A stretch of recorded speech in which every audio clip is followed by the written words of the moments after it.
जय गुरुदेव। सरिता बहन जी ने समय समय पर परम पूज्य स्वामी जी महाराज से जुड़े अनेक किस्से, अनेक संस्मरण प्रेमियों को सुनाए। तो सन 1972 में एक बार जब उनकी बाबा जी से यानी श्री प्यारेलाल जी पाठक जी से चर्चा हुई, उस समय प्यारेलाल जी पाठक 75 वर्ष की अवस्था के थे और इलाहाबाद में रह रहे थे। प्यारेलाल जी पाठक दादा गुरु महाराज के गुरु भाई थे। तो जब सरिता बहन जी की उनसे चर्चा हुई तो उन्होंने स्वामी जी महाराज की पुरानी बातें बतलाने के लिए उनसे निवेदन किया। तो सरिता बहन जी बताती हैं कि मेरा बाबा जी से निवेदन था कि बाबा जी आप स्वामी जी महाराज के विषय में हमें कुछ बताइए। तो बाबा जी कुछ देर चुप रहे और फिर बोले कि क्या बताऊं, और फिर वे अतीत की स्मृतियों में डूब से गए और फिर थोड़ी देर बाद बोले कि कहाँ से शुरू करूं। तो मैंने कहा कि जब से आपने उन्हें देखा है तब से शुरू कीजिए। तो बाबा जी ने फिर बताना शुरू किया कि तू चाहती ही है तो सुन, तेरी संगत में मैं बूढ़ा बाबा जी बन चुका हूं, लेकिन उन दिनों में बच्चा था और संगत में सबसे छोटा था। मुझे याद है कि एक बार स्वामी जी यानी स्वामी विष्णु दयाल जी महाराज, उनके पास कुछ सत्संगियों के साथ मैं भी बैठा हुआ था। तो स्वामी जी लेटे हुए थे। तो एकाएक स्वामी जी उठकर बैठ गए और कहने लगे कि ओहो अभी बहुत दिन है। तो वहीं पर एक सत्संगी श्री बाबूलाल जी भी बैठे हुए थे। तो उन्होंने स्वामी जी से पूछा कि स्वामी जी किस बात के लिए बहुत दिन है। तो स्वामी जी बोले कि उस बाबा के आने में अभी बहुत दिन है जो अपने साथ में बहुत बड़ी आंधी लाएगो। फिर कुछ चुप रहने के बाद वे बोले कि 2 जने आवेगो, एक बाल वालो, दूसरे घुटे सिर वालो। उस समय हमें स्वामी जी की बात समझ में नहीं आई थी। गुरु के बाद स्वामी जी जो तुम्हारे गुरु के गुरु थे, उनके साथ मेरा बड़ा प्यार था। मैं उन्हें स्वामी जी ही कहा करता था, यानी दादा गुरु महाराज के लिए कह रहे हैं। मैं उन्हें स्वामी जी ही कहा करता था और स्वामी जी मुझे प्यार में केवल प्यारे कहा करते थे। कहते कहते बाबा जी का गला भर आया और आंखें सजल हो उठी। बाबा जी कहते हैं कि मैं उन्हें देखकर उनके पास जाकर मस्त हो जाता था।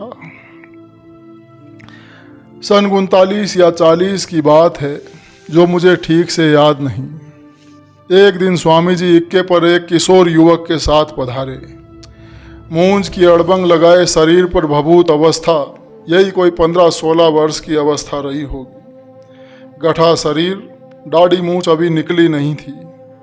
कहते कहते बाबा जी चुप हो जाते, लगता कि जैसे अतीत साकार होकर उनके सामने आ खड़ा हो। फिर बाबा जी बोलते हैं कि मैंने हंसकर स्वामी जी से पूछा कि स्वामी जी ये भैंस कहाँ से पकड़ लाए।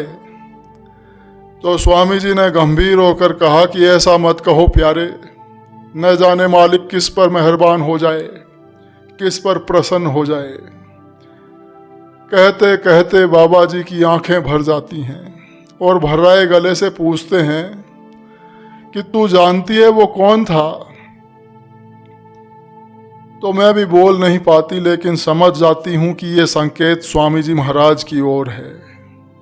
तो बाबा जी ने बताया कि वो तेरे स्वामी जी थे। उस समय देखकर मैं आज की कल्पना भी नहीं कर सकता था। मैंने भाई साहब का अड़वंग उतरवाया, उन्हें कपड़े पहनाए, तब से तेरे स्वामी जी का और मेरा साथ है। भाई साहब शुरू से ही गंभीर प्रकृति के थे। साधन में भाई साहब बहुत समय देते थे। तब से भाई साहब बराबर ही स्वामी जी के साथ आते रहे। हालांकि अवस्था उनकी मुझसे कम थी, लेकिन हम लोग आपस में घनिष्ठ होते जा रहे थे। बाबा जी परम पूज्य स्वामी जी महाराज को भाई साहब कहा करते थे। तो बाबा जी ने बताया कि मुझे याद है वो दिन जब स्वामी जी अलीगढ़ पधारे थे, दादा गुरु महाराज, साथ में माता जी, तेरे स्वामी जी और एक सत्संगी चंद्रमा दास थे। उस समय स्वामी जी अस्वस्थ थे। मेरी इच्छा थी कि स्वामी जी अलीगढ़ में रहें, वहीं उनका इलाज हो। बात अलीगढ़ से स्वामी जी के जाने के समय की है। जय गुरुदेव बाबा को स्वामी जी महाराज ने किसी काम से कानपुर भेज दिया था। हालांकि पहले उन्होंने चंद्रमा दास को भेजना चाहा, लेकिन चंद्रमा दास ने जाने से इनकार कर दिया और फिर भाई साहब चले गए। तो स्वामी जी ने मुझे बुलाया और कहा, देख प्यारे, मुझे रोकना मत, मुझे चिरौली पहुंचा दे। मैं स्वामी जी महाराज की मौज को न समझ सका। प्राय मैं स्वामी जी से रुकने की जिद किया करता था, लेकिन जब उन्होंने ऐसा कहा तो मैं हताश हो गया। उन्होंने कहा, रोकने से क्या फायदा होगा, 2 जगह तैरवी करनी पड़ जाएगी। बताते बताते बाबा जी का गला फिर से भर आता है और वे फिर से कुछ देर के लिए चुप हो जाते हैं और फिर बताते हैं कि स्वामी जी की बातों से मुझे बेहद दुख हुआ था, लेकिन करता ही क्या और कर भी क्या सकता था।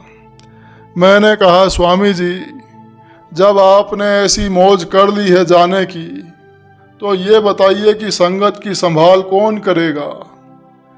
तो जिस समय मैंने ये प्रश्न किया था, उस समय वहाँ माता जी और चंद्रमा दास भी थे।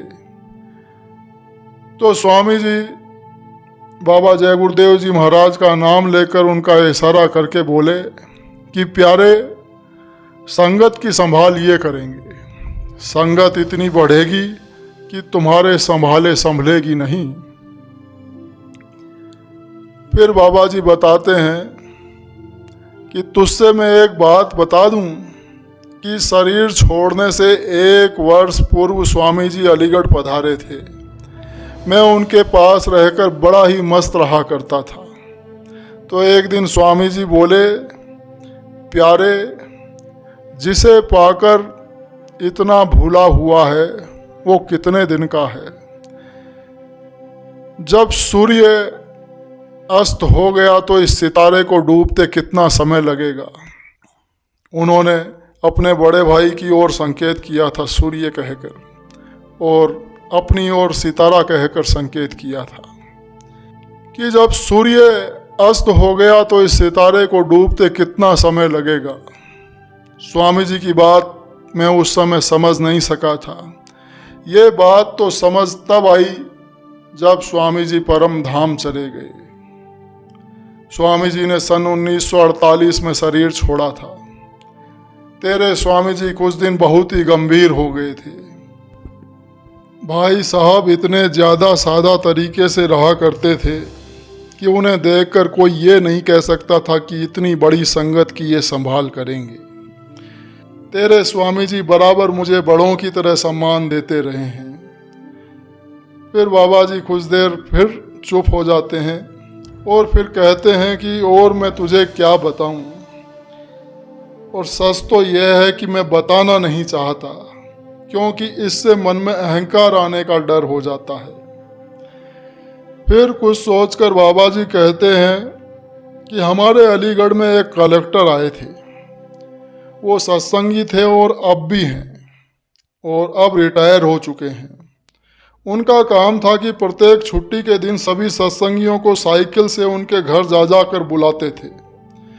तो मैं उनसे पूछता था कि ये ऐसा क्यों करते हो, तो वो एक दोहा कहा करते थे और रो पड़ते थे कि प्रेमी ढूंढन में चला, प्रेमी मिला न कोय, प्रेमी से प्रेमी मिले, गुरु भक्ति दृढ़ होए। कहते कहते बाबा जी का गला भर आता है और वे कहते हैं कि मुन्नी, जब प्रेमी से एक प्रेमी मिलता है ना, तब गुरु की याद, गुरु का प्यार बढ़ जाता है।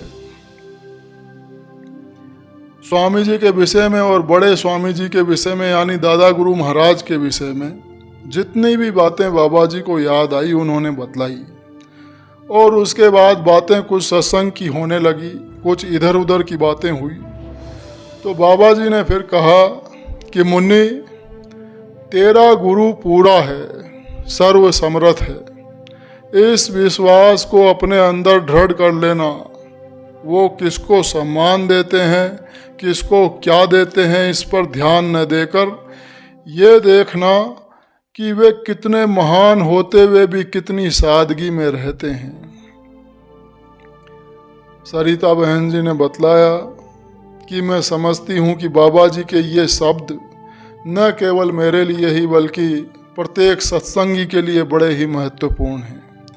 तो ये सारा वाकया सरिता बहन जी ने प्रेमियों को सुनाया। जब उनकी बाबा जी से चर्चा हुई, वो सारा वृत्तांत उन्होंने प्रेमियों को बतलाया।